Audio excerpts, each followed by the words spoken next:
On anticipe, on vit, parce qu'on prépare le budget 24, qu'il va y avoir un effet massue.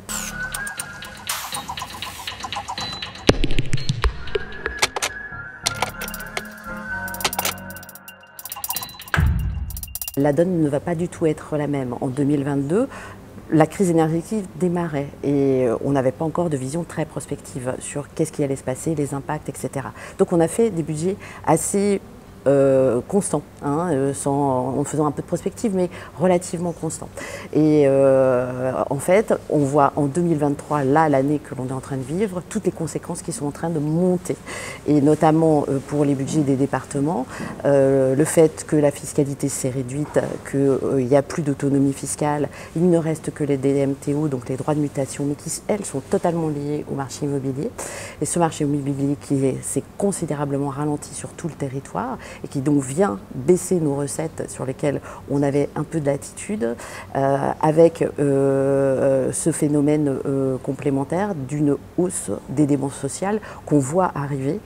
parce que comme l'inflation est présente dans toute la société, dépenses énergétiques, mais inflation sur tous les prix du quotidien, forcément les plus précaires sont encore plus précaires, d'autres précaires arrivent, et on voit que les dépenses sociales sont en train d'augmenter de façon exponentielle.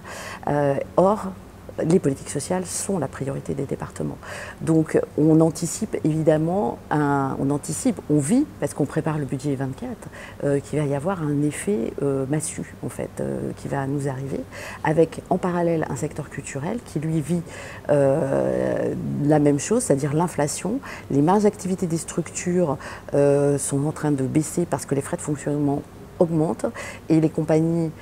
arrivent avec des frais, des prix de spectacle qui eux aussi sont en inflation, ce qui fait que marge d'activité qui diminue, hausse des coûts des spectacles, gros problème sur la diffusion. Et pour la première fois, on entend les acteurs culturels et surtout les compagnies, les artistes dire c'est terrible, je n'ai aucune perspective. Et moi, je disais que j'étais très inquiète pour les 2 ou 3 années qui venaient, parce que je sens que le secteur culturel va être en grande difficulté et que nous, budgétairement, on va l'être. Et comme on va devoir se recentrer potentiellement sur nos grandes compétences sociales qui vont nous demander d'être encore plus présents, et forcément on est obligé d'y aller, j'ai assez peur de notre capacité à pouvoir accompagner les difficultés que vous rencontrez de secteur culturel. Donc voilà, c'est pour ça que je disais que c'était un peu en trompe-l'œil et que il fallait quand même nuancer, parce que ce qui arrivait pouvait potentiellement être assez complexe à vivre. Et qu'on avait grand intérêt à travailler la coopération, mais particulièrement entre politiques, c'est-à-dire les questions de transversalité.